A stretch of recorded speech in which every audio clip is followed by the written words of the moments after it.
ay hindi palaruan. Bakit tumatakbo na tila may malaking pista? Patawad po, Guru.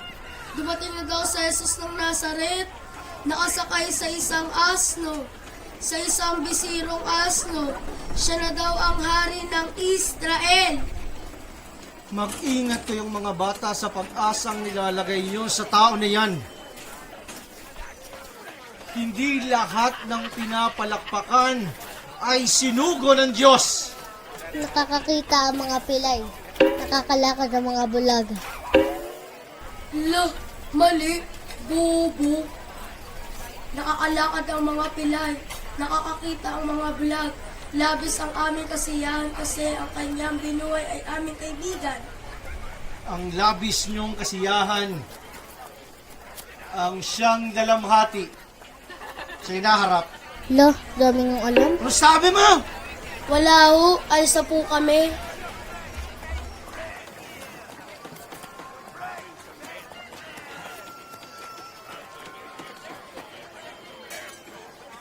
Hindi naman masamang umasa.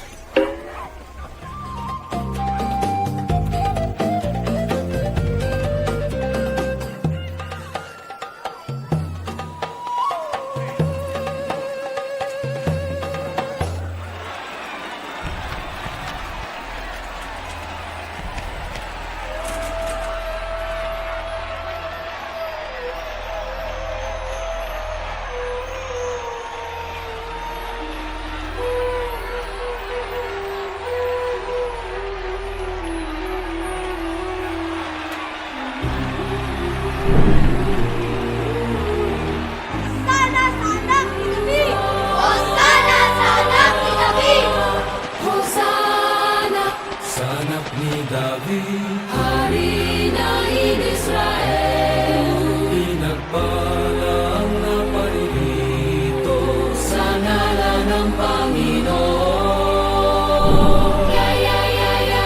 Hosanna sa anak ni David, Hari ng Israel, pinagpala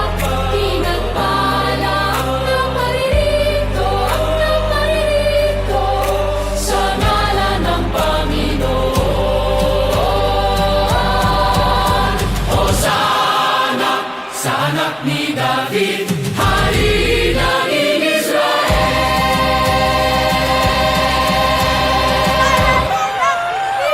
Hosanna sa anak ni David! Sadyang ang taas ng sigawan ng papuri sa labas. Mataas din ang banta ng panganib. May isang Nazareno na pumasok dito sa Jerusalem, nakasakay sa isang asno, nawari mo'y isang hari. Mga palaspas sa kanyang daraanan, pati mga bata, o sana sa anak ni David.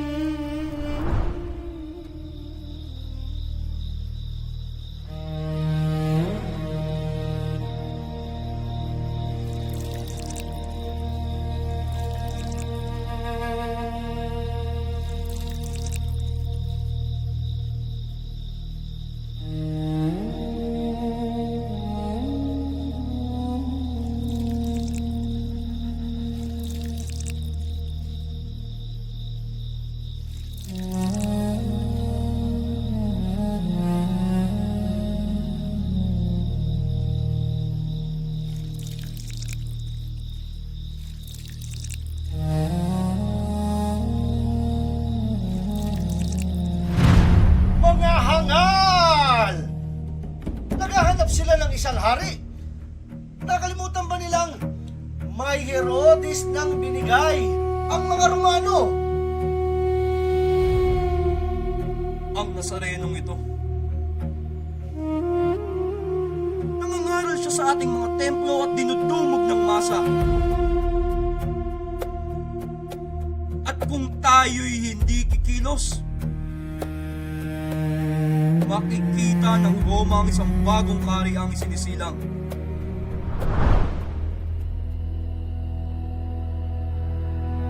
Panginoon, hindi yata't kayo pa ang maghuhugas ng aming mga paa. Ang ginagawa ko ngayon ay hindi mo pa naunawaan. Ngunit, mauunawaan mo rin sa takdang panahon.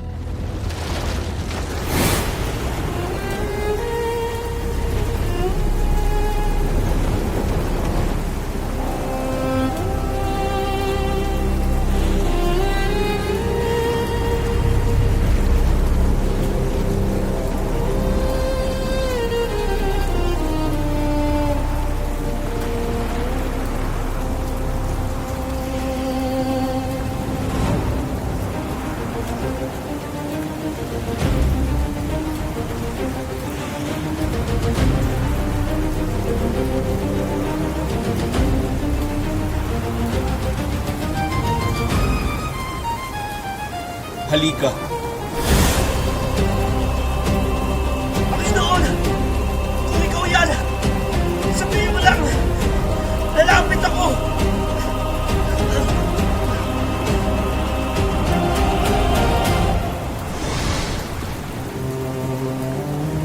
Kung ibig po ninyo, gagawa ko rito ng 3 kubol.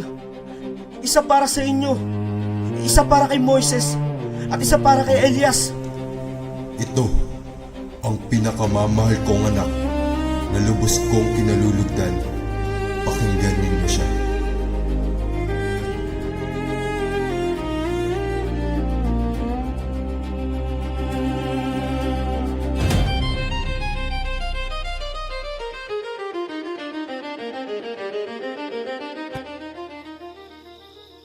Malinis na kayo. Ngunit hindi lahat.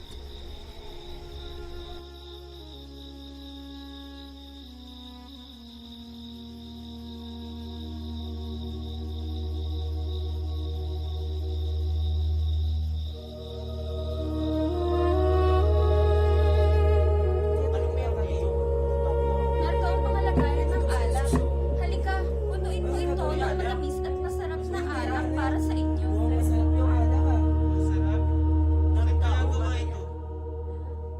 Halika, ilagay mo ngayon ang tinapay.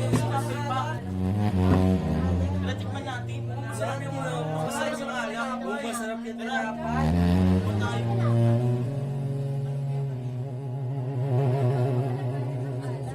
Halika, punuin mo ito ng matamis at masarap na alak para sa inyo.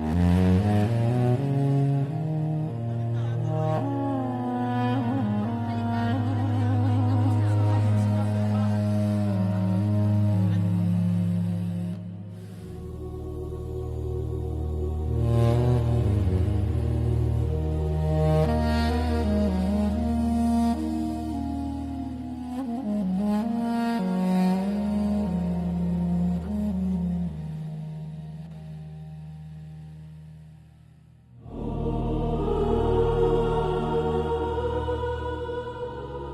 Sayang, bakit hindi ipinagbili ang pabango at ibinigay sa mga dukha ang pinagbilhan?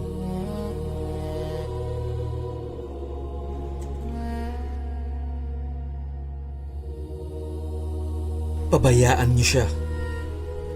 Iningatan niya ang pabangong ito para sa araw ng aking libing. Ang mga dukha ay palagi ninyong makakasama. Ngunit ako ay hindi ninyo palaging makakasama.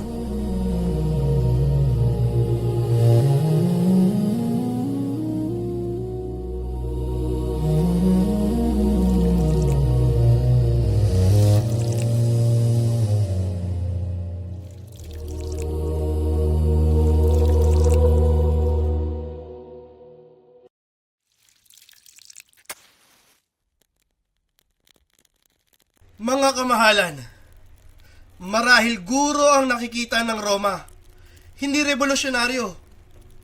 Rebellion na bang may tuturing ngayon ng habag at awa? Ang awa na walang gabay ng kaayusan ay parang ilog na walang pangpang. Rumaragasa tungo sa kapahamakan.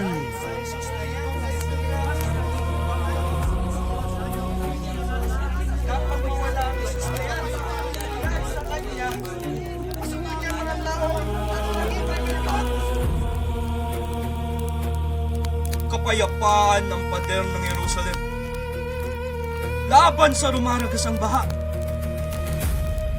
At ang pader na ito ay marupok.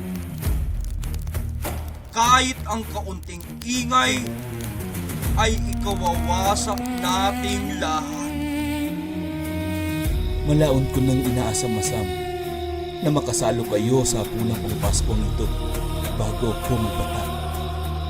Sinasabi ko sa inyo, hindi na ako muling kakain nito hanggang sa ito'y maganap sa kaharian ng Diyos. Nilapastangan niya ang tahanan ng Diyos. Pinaalis ang mga mangangalakal at binuwalang mesa sa harap ng mga madla. At ano pagkatapos? Sina'y naghihiyawan sa tuwa.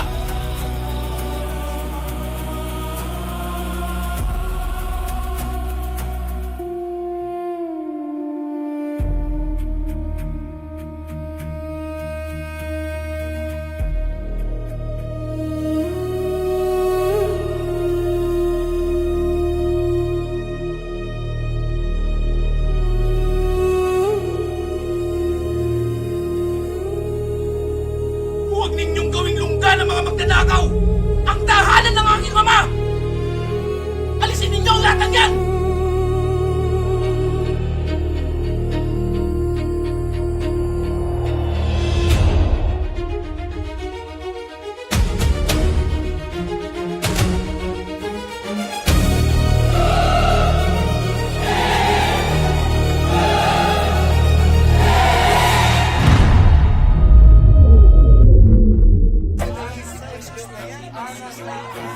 Pakinggan nyo. Yan. Sa mga ingay na yan, nagsisimula ang rebelyon. Subalit ang mensahe niya ay sa kapayapaan at hindi digmaan. Ang kanyang mga gawain ay nakatuon sa paglingap sa mga taong nasa laylayan. Hindi ba't yan ay naaayon sa kautusan ng Diyos? Ang pag-ibig sa Diyos at sa kapwa. Isang bagong utos ang ibinibigay ko sa inyo. Mag-ibigan kayo. Kung paanong iniibig ko kayo, gayon din naman, mag-ibigan kayo.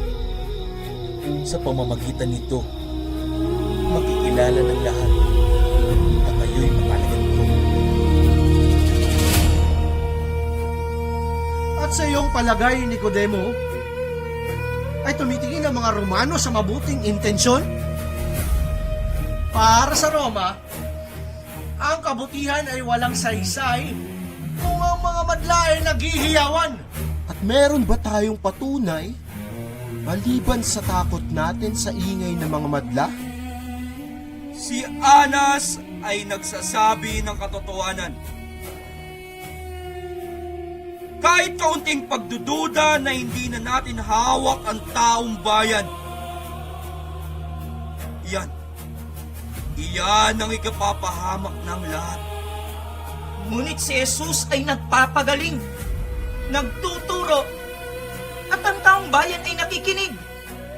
Ang mga mangmang nakikinig hanggang akalain nilang ang lahat ay pantay-pantay. Nababatid mo ba ang kasunod, Nicodemo? Isang mahabang hilera ng krus sa lansangan, patungo Galilea.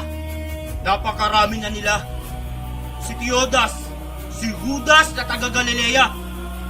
Ang lahat ay nagpapanggap na pinili ng Diyos. At ano pagkatapos? Ang lahat ay nauwi sa madugong katapusan. Ang maling paghatol ay may nagbabadyang kapahamakan sa humahatol. Tayo ang magbabayad kung hindi tayo kikilos. Maaari nating ipapao sa krus ang isang revolusyonaryo Subalit, paano ang isang propetang nakapagpapalaya ng puso? Ang malayang tao ay nagtatanong. At ang nagtatanong ay kalaunan ay nag-aaklas.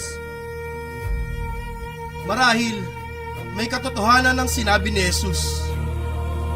Ang kalakaran sa loob ng templo ay kahihiyan nating lahat. Kahihiyan daw? Ang kalakaran sa loob ng templo? Pilak! Yan ang nagpapanatili ng apoy sa altar!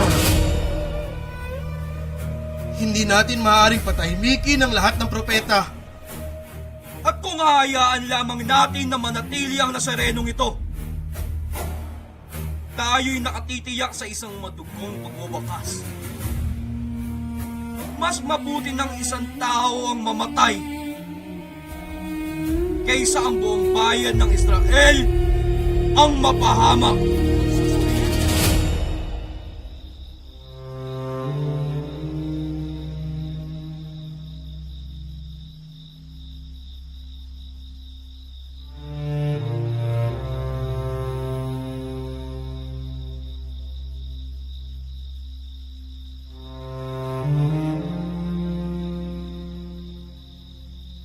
Ito ang aking katawan na inihahandog para sa inyo. Gawin ninyo ito bilang pag-alaala sa akin.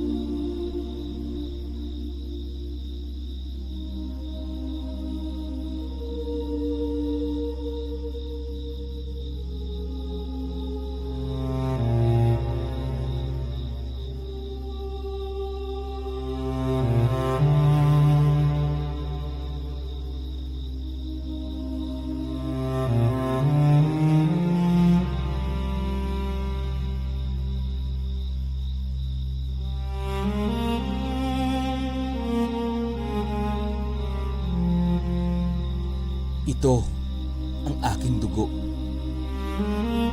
Ang dugo ng bagong tipan na ibinubuhos sa marami para sa kapatawaran ng mga kasalanan. Dapat mamatay si Jesus na taga Nazaret bago matapos ang pista. Tapos na ang pagpupulong na ito.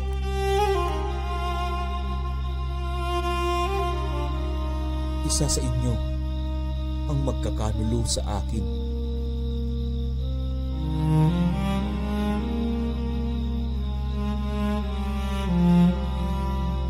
Juan, tanungin mo nga kung sino ang tinutukoy niya. Guro, sino po ba ang inyong tinutukoy?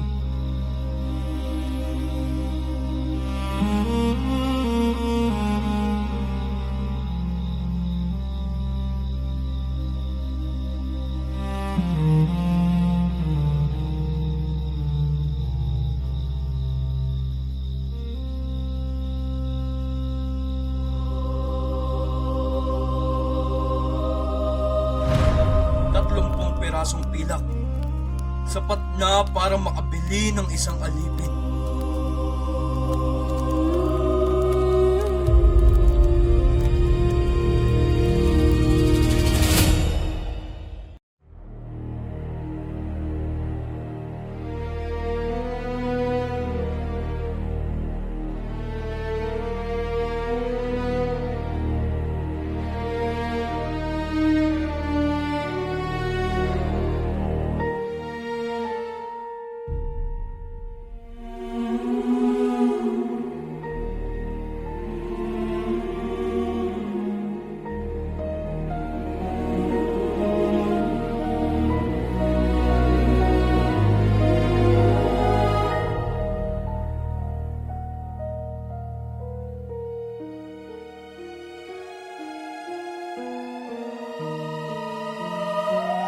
Ama, kung maaari po'y ilayo ninyo sa akin ang sarong na ito. Ngunit hindi ang kalooban ko ang masunod, kundi ang kalooban nyo.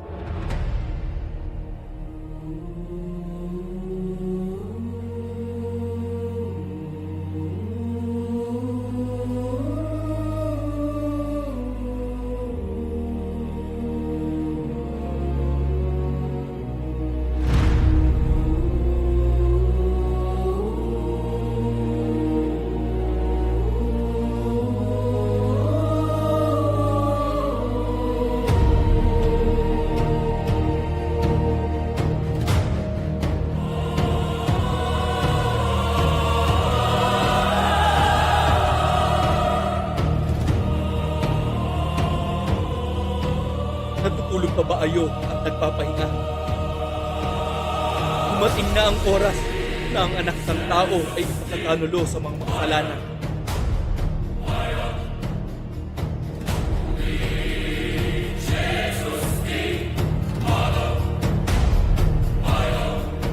Gandang gabi po, Guro.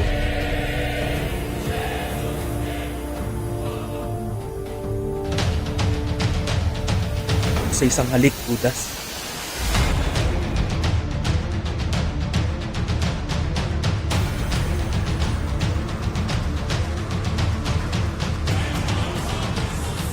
Ako ang hinahanap ninyo. Ako si Jesus.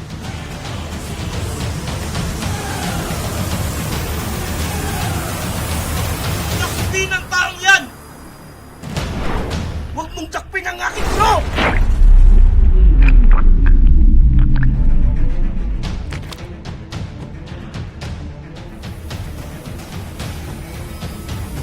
Itabi mo ang tabak. Ang nabubuhay sa tabak ay sa tabak din mamamatay. Kung hihingi ako ng tulong sa aking ama, ay padadalhan niya ako ng higit sa 12 batalyon ng mga angkel.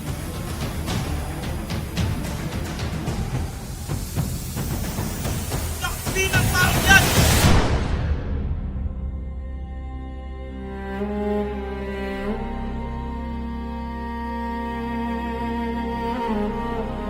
Labag sa batas ang magliti sa gabi. Mas mahalaga ang kapayapaan kaysa sa oras.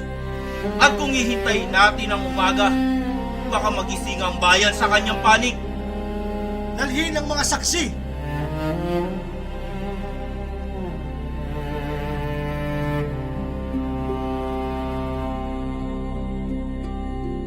Narinig ko sa isang turo mo kanina, Guro, isang tupa laban sa 99. Hindi ba't mas mahalagang iligtas ang mas marami? Makatwiran kanino? Sa mga taong nag-iisip, sa taong may katwiran, sa taong nagsusuri ng kung anong mas mahalaga. Ngunit hindi sa taong nagmamahal. Hindi sa mabuting pastol. Ngunit ang mga naligaw ay lumayo. Ang mga naiwan ay nananatili. Ang tupang naligaw sa kanyang kawan ay kadalasang may sakit. O di na may nasugatan o napilayan. O kaya'y magulo ang pag-iisip. O di kaya'y mahina ang isip upang makaintindi. Walang sino man sa mga tupa ang nais mawala sa kanyang pastol. Kahit ang kahinaan ng tupang iyon ang magdadala sa pastol, sa tiyak na kapahamakan, Bakit hindi mo na lang hayaang mamatay ang mga mahihina upang mabuhay ang mga malalakas? Hahanapin ng mabuting pastol ang kanyang tupa.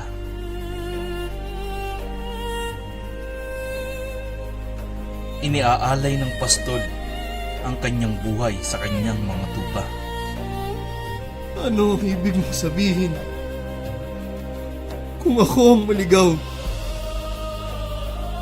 Walang sugat, sakit, kahinaan o kasalanan ang hahadlang sa akin. Hahangarin kong masumpungan ka.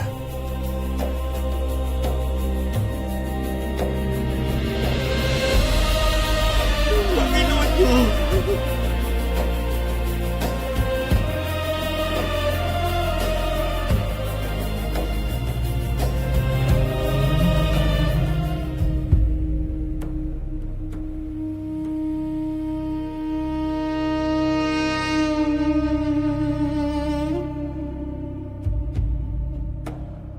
Sa templo, tibuin niya ang mga nangangalakal.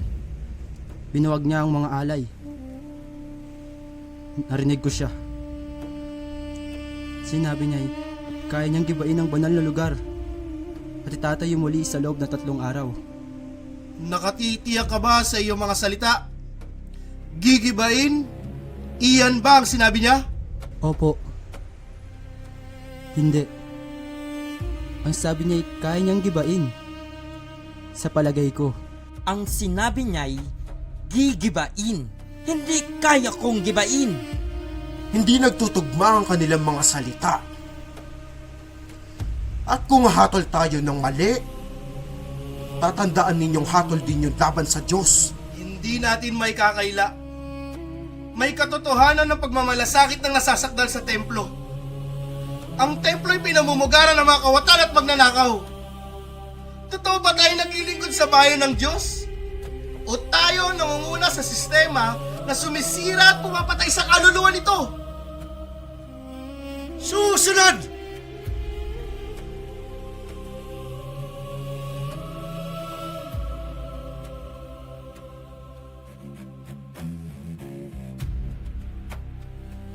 Sa Kapernaum, sinabi niya sa paralitiko, pinatawad na ang iyong mga kasalanan. Walang may karapatang magpatawad ng kasalanan kundi ang Diyos. Ngunit pinagaling din niya ang taong yon, hindi ba? Mapapagaling ba ng Diyos ang sang lumalapastangan sa Kanya? O maaaring galing din kay Beelzebul ang karapatan niyang magpagaling. Mga kamahalan, matapos niyang mangaral ay pinagbawal niya ang buwis para kay Cesar at tinawag niya pa ang kanyang sariling hari ng mga Hudyo. Kung ito man ay mapatotohanan, lalo na ngayon, kailangan ng Roma ang ating katapatan. Mas mabuti nang mamatay ang isang rebelde kesa magdusa ang buong bansa. Mas maliwanag pa sa sikat ng araw. Ibigay kay Cesar ang nauukol kay Cesar. Alin pa ba sa mga salaysay ang katotohanan? Ito lang malinaw. Nagpapasimula siya ng pag-imagsikan. Kung pababayaan natin siya, dudurugin tayo ng Roma. Muli, inuulit ko, walang sapat na patunay. Hindi ba't sinasabi sa batas na sa dalawang bibig ng saksi, titindig ang katotohanan?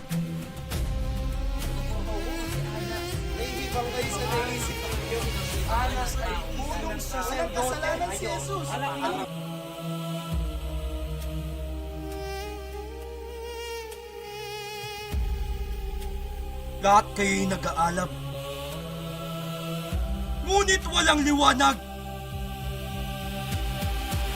Ang gabi lumalalim, ngunit nananatili kayong bulag.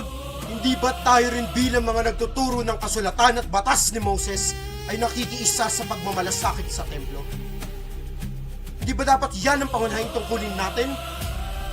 Ang linisin sa nagpaparumi nito? Di ba dapat kinamumuhian natin ang sistema ng korupsyon? Pero bakit tayo pa rin ang nagpapanatili nito? Hindi ba ha, lindol o bagyo ang sisira ng Jerusalem? Kundi sa galit ng tao sa ating mga namumuno at galit ng Diyos sa ating wad na katapatan. Siguro, kaya tayo nagkakagulo ay iisa lamang ang katotohanan. Wala ni isa sa atin ang makapagpapasya kung siya'y may sala maliban sa kanyang sarili. Malabo ang mga saksi, magulo ang gabi. Ang taong iyan sa ating harapan ay nagiging anino ng kahinaan ng konsehong ito.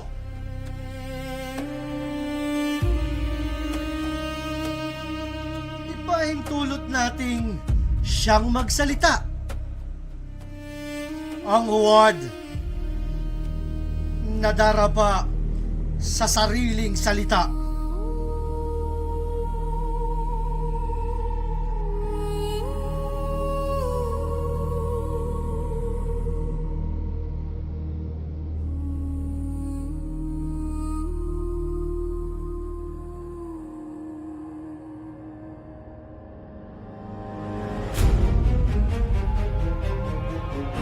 Kung ikaw nga ang anak ng Diyos, Gawin mo ngang tinapay ang mga batong ito.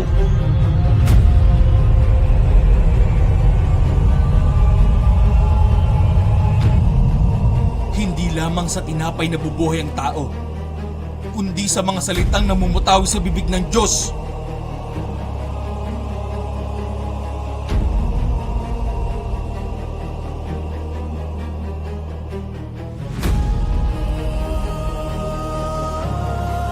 Ikaw ba ang Mesiyas? Ikaw ba ang anak ng Diyos? Kung ikaw nga ang anak ng Diyos, tumalon ka.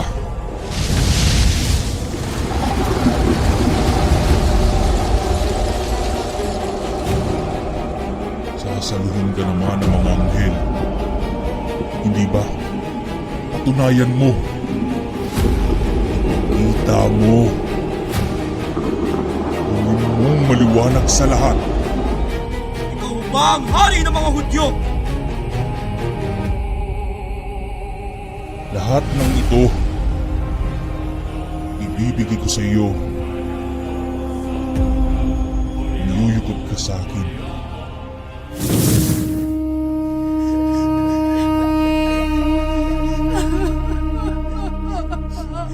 Po kayo umamot, Guro.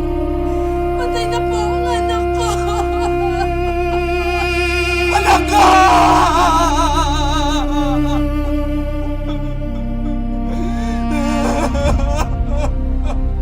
Hindi pa patay ang bata. Siya'y natutulog lamang. Ineng, mabangon ka.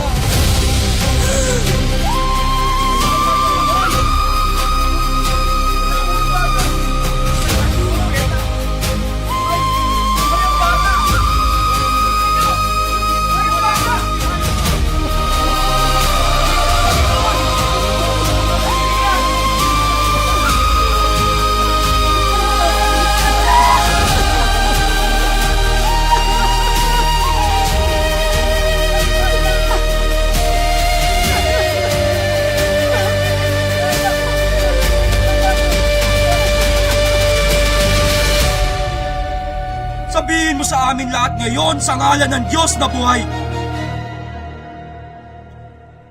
Ikaw ba ang hari ng mga Hudyo? Ikaw ba ang Mesiyas? Isang hari, isang trono, isang mundo. Piliin mo lang ako, Jesus.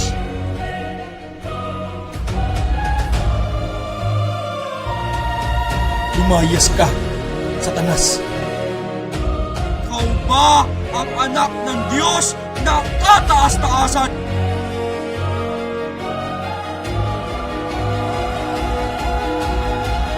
Ako nga. At makikita ninyo ang anak ng tao na nakaupo sa kanan ng kapangyarihan ng Diyos at dumadating sa alapaap. Isang kalapas ang hanan! Ha! Hindi na natin kailangan ng mga suksi! Kamatayan para kay Jesus ng Nazaret!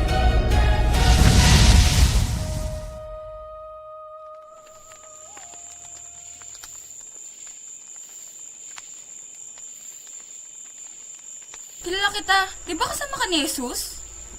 Hindi po ako yun. Oo nga, ikaw yun. Nakikilala kita. Babae. Hindi po talaga ako yun. Nagkakamali po kayo. Pananalita mo pa lamang, tubong Galilea ka. Isinusumpa ko. Hindi po talaga ako yun.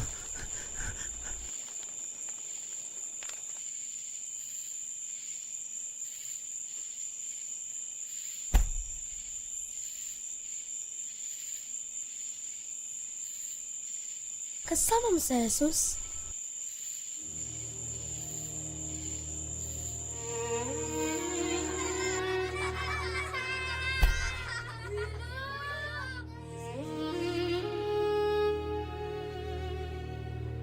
Hayaan niyang lumapit sa akin ng mga bata.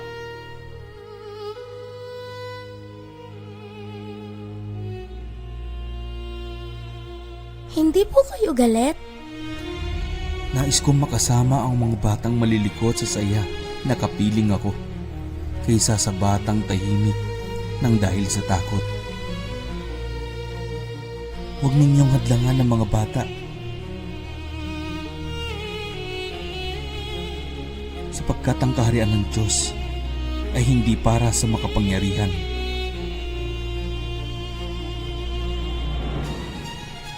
kundi sa mga pusong marunong magtiwala tulad ng isang bata. Lumapit ka lagi sa akin nang walang takot.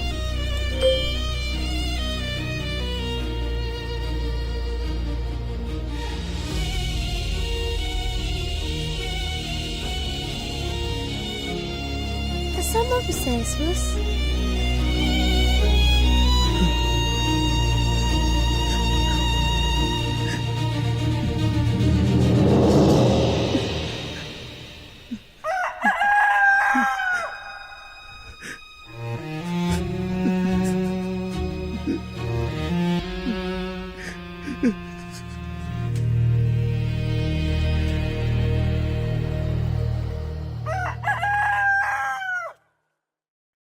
Ito ba ang inyong dakilat mabigat na suliranin? Ang sinasabi ninyong nagpapahayag na siya ang hari ng mga Hudyo? Siya'y nagkasala ng pag-iimagsay kagalang-galang na gobernador. Ipinagbabawal niya ang pagbabayad ng buwis sa Cesar. At ipinipilit na siya ay isang hari. Isang banta sa kapayapaan ng Roma. Ang mga Hudyo bang ito'y nagsasabi ng katotohanan? Ikaw ba ay hari?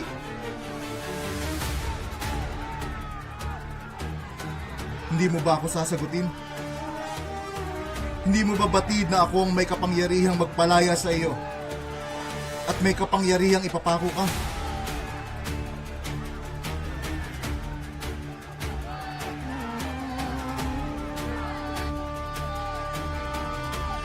Wala kang kapangyarihan sa akin. Kung hindi iyan ang ipinagkaloob sa iyo ng kaitaasan.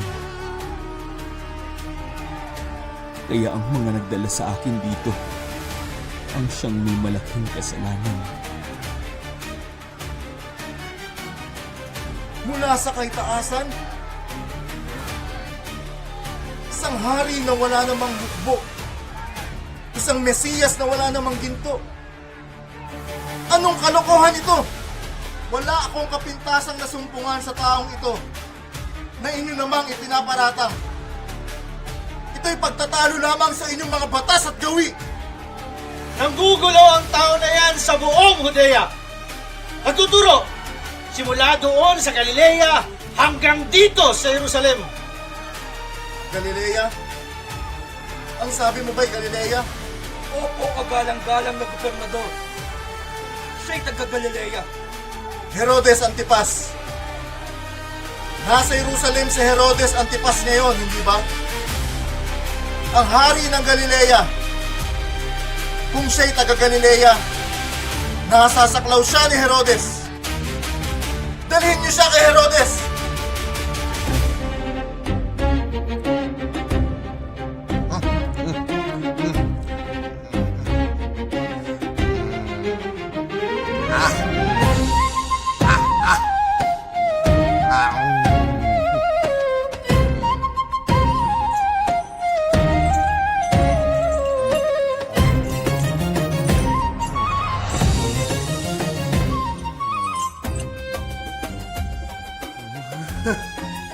Aba,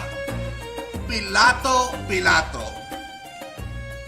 Itong hari ng mga Hudyo na ito ay dinala sa tunay na hari ng mga Hudyo.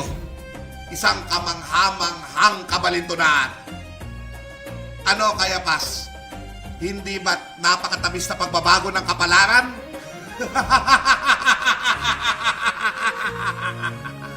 Kagalang-galang na hari. Hindi po ito isang biro.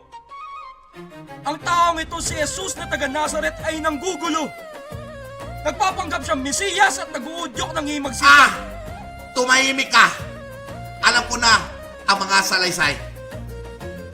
Alam mo, Jesus, matagal na kitang gustong makilala. Tila isa kang bagong tanyag na tauhan sa Judea at Galilea. Ang bagong bida ng Sanhedrin!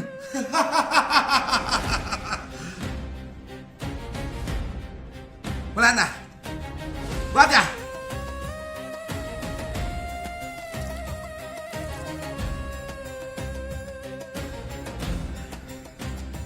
Jesus! Sabi nila, ikaw raw ay makapangyarihan. Hindi ka lamang Mesiyas. Ikaw ay anak ng Diyos! Ang kasidian! Sige nga, magbigay ka ng palabas sa amin. Nais kong masaksihan kung bakit naggagalaiti sa'yo ang konseho. Pasdan mo, Jesus, ang kanilang mga muka. Puno ng galit, pangamba, at pagkainggit. Pasdan mo, waring mga demonyo sa kanilang pagkapot. Sige na, ang una mong kababalaghan. Palayasin mo ang mga demonyo sa kapisanang ito.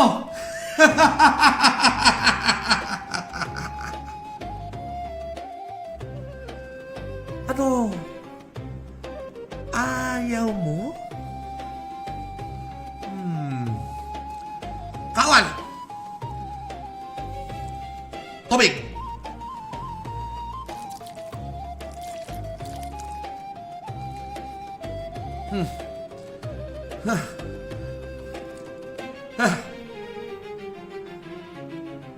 Tubig, Jesus. Payak, dalisay, nakakabagot.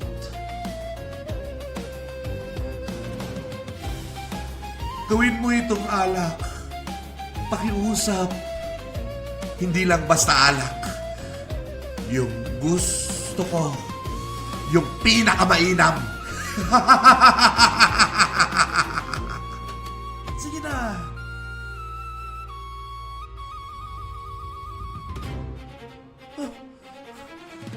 Ano? Ayaw mo? Ayaw mo kong libangin? Ha? Ayaw mo? Ito ang kailangan mo. Palamigin natin ang iyong isip.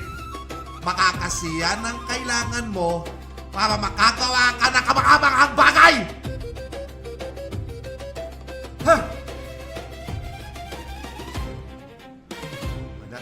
Walang kabuluhan. Walang saysay. Ikaw ay isang kabiguan. Isang pagkukunwari. Juan!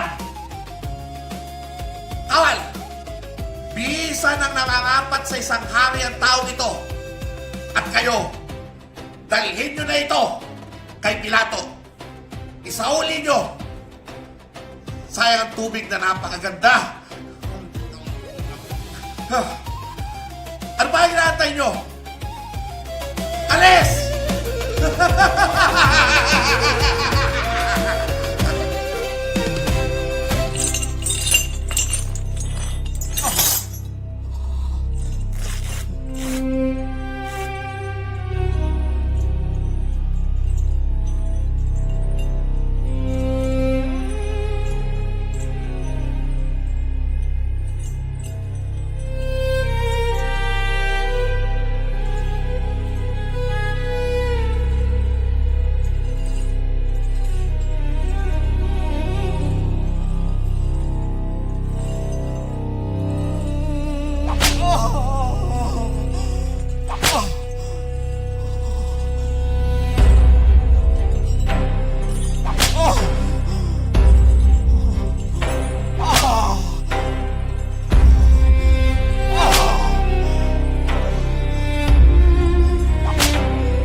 taong ito bilang isang nasasakdal.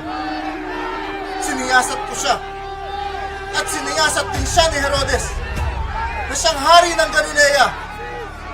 At masdan ninyo, walang sala na karapat-dapat sa kamatayan na natagpuan sa kanya. Mayroon kayong gawin tuwing Pasko na magpalaya ako ng isang bilanggo, hindi ba? Isang gawin na pinahihintulutan ko sa inyo. Sino ang gusto niyong palayain ko sa araw na ito? Si Jesus na tinatawag ninyong hari ng mga Hudyo? O si Barabas?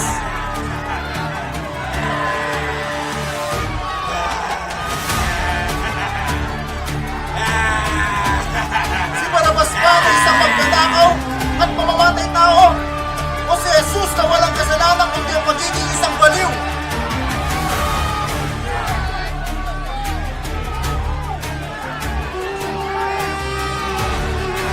At anong gusto niyong gawin ko kay Jesus na tinatawag ninyong hari?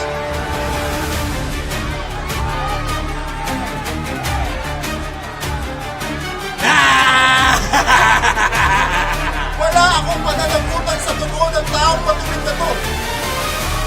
Kunin niyo siya at kayo magpako sa kanya sa krus.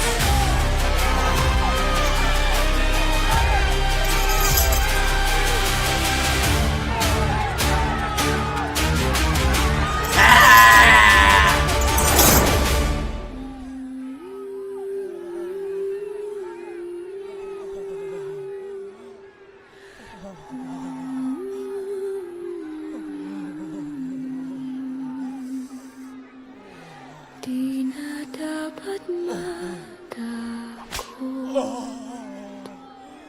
upang hinahanda ko.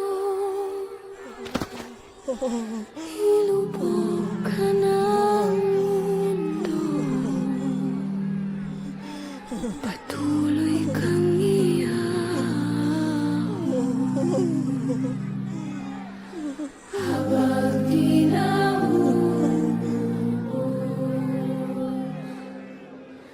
awa niya'y kusang loob, pag-ibig niya'y wagas, pusong di nababago.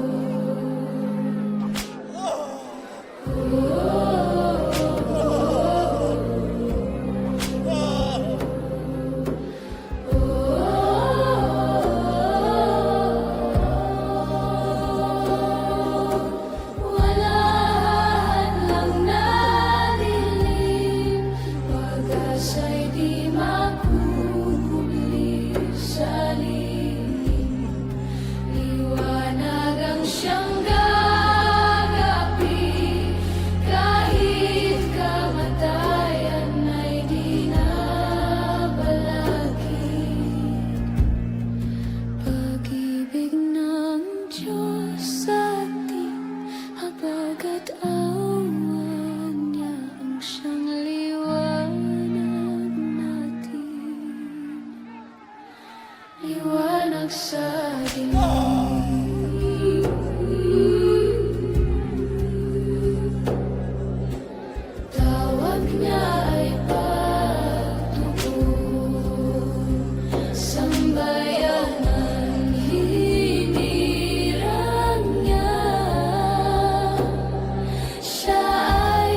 Ama,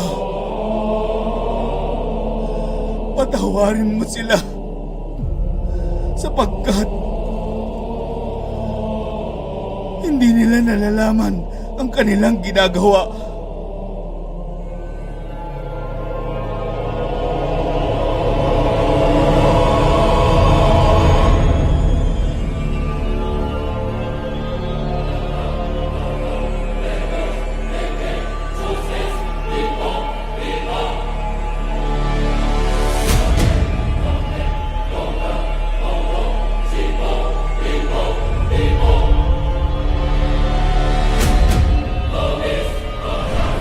Bakit kaibigan?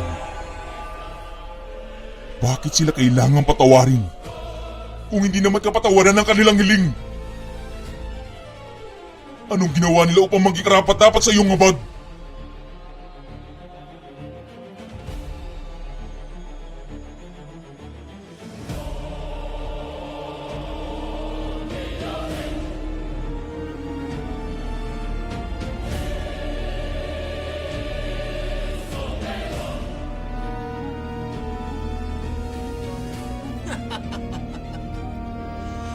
Ikaw raw ang magwawasak ng templo at muling itatayo ito sa ikatlong araw. Sige nga, iligtas mo ang iyong sarili. Kung ikaw ang anak ng Diyos, bumaba ka riyan! Iniligtas niya ang iba, ngunit ang sarili niya ay hindi niya mailigtas. Siya raw ang hari ng Israel. Bumaba ka riyan! Kung ikaw nga ay totoo at maniniwala kami.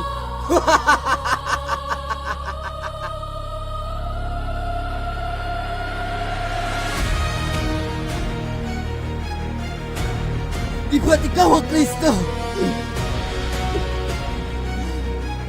Iligtas mo ang iyong sarili. At hinamit kami.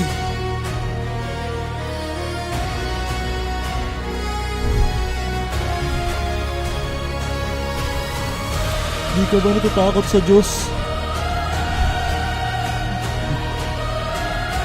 Tama lang tayo ay narito.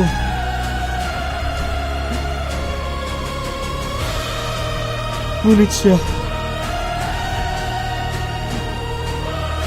wala siyang kasalanan.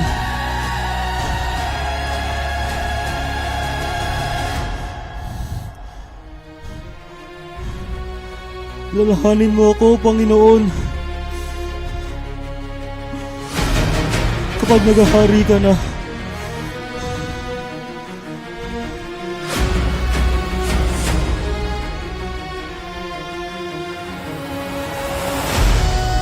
katotohanan, sinasabi ko sa iyo ngayon.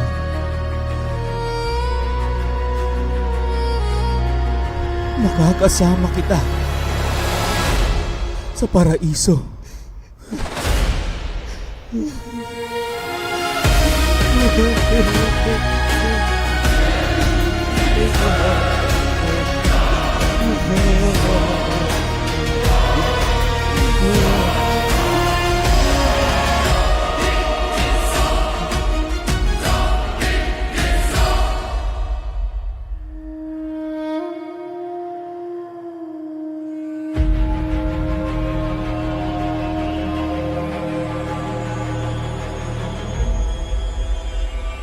Nasaan ang iyong mga alagad? Ang mga taong itinuri mong mga kaibigan. Iniwan ka na nilang lahat. Nagsipaglikas sa takot na mapagbutunan, na mapang-aliping sistemang kailanmay hindi mo magagapi.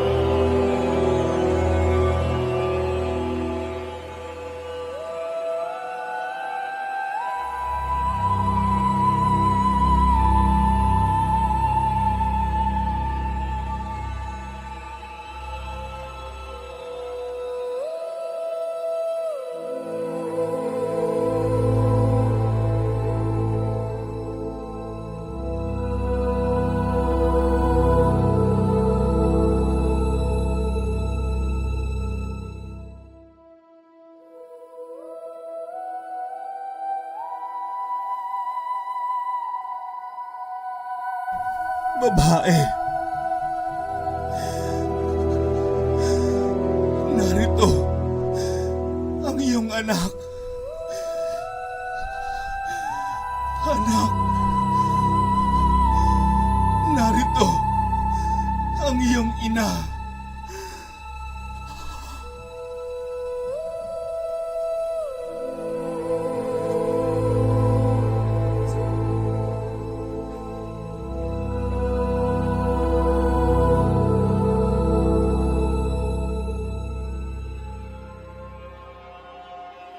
Diyos ko!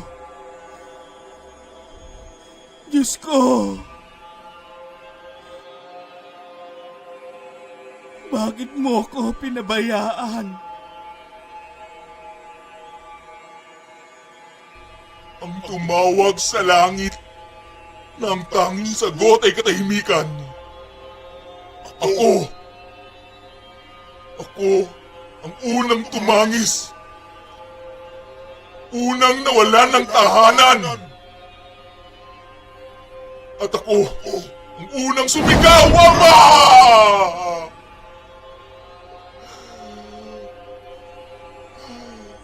Bakit mo ko pinabayaan? Hindi ka nila naunawaan gaya ko. Hindi ka nila tinanggap gaya ko. Tinakbo ka ng mga minahal mo. Ako, masdan mo ko, Jesus. Tayong dalawa ang pinakamasakit na lihim ng langit. Magkaiba man ang landas, pero iisa lang ang bangin na ating pinagsakluban.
Ako'y nauuhaw.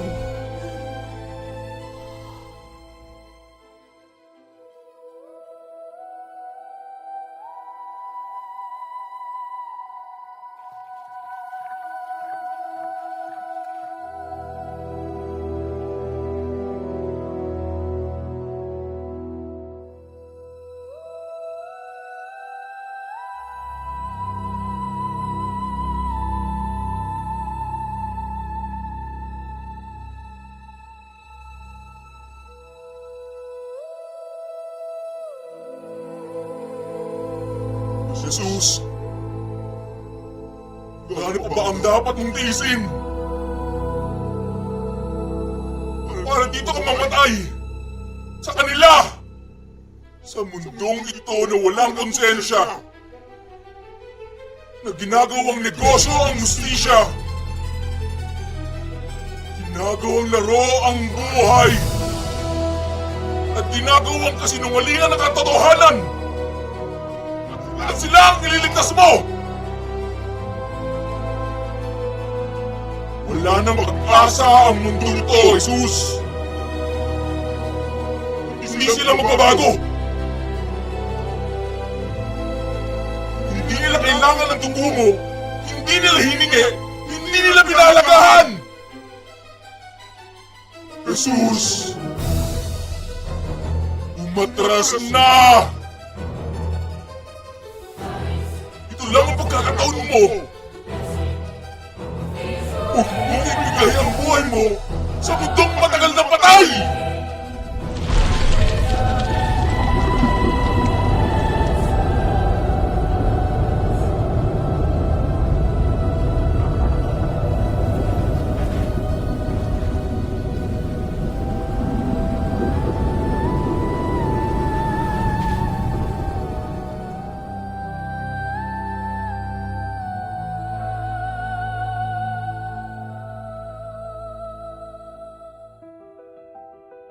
Naganap na.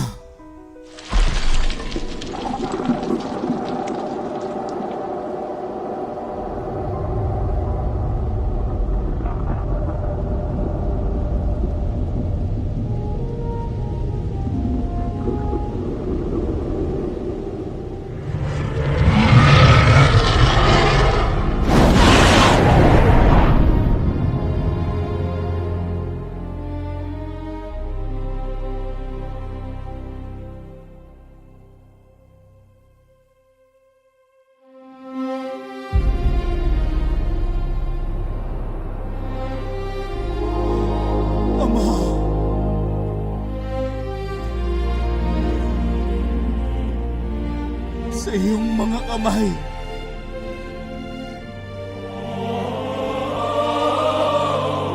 Inatagubilin ko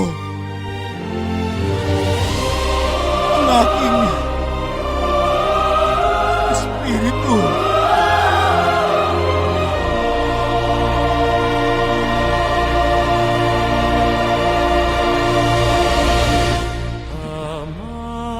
Sa mga kamay mo.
Nawa ang kaluluwa ng pumanaw ay mayakap sa bigkis ng buhay na walang hanggan. Naway makatagpo siya ganap na kapayapaan sa ilalim ng iyong mga pakpak. Amen.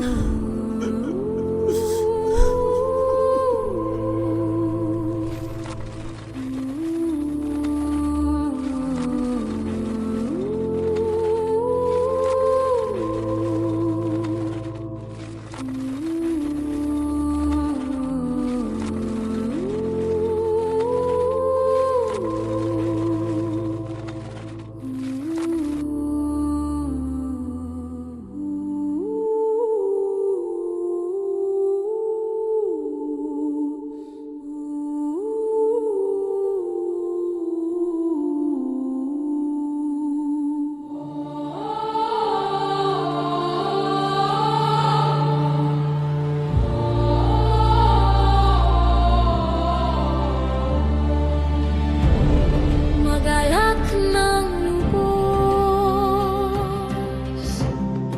ang buong sambayanan, sa kaluwalhatian tayo magdiwang sa ningning ni Jesus.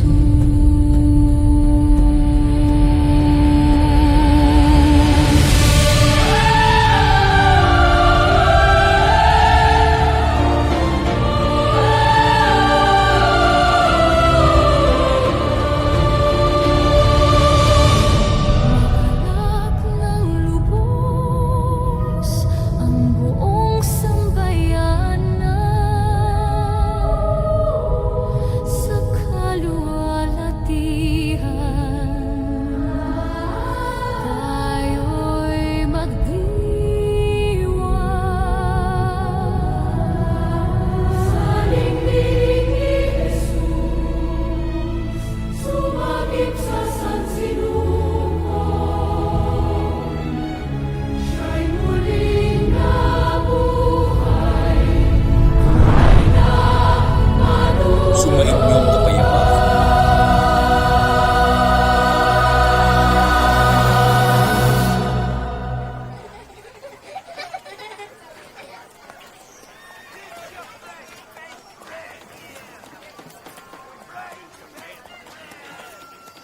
Ang inyong hari ay namatay na nakapako doon sa kahoy na krus. Galing ba kayo sa libingan ng inyong hari?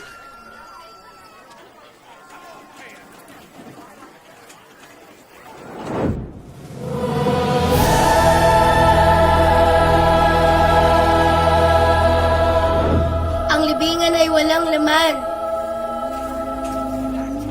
Buhay si Jesus! Hosana sa anak ni David!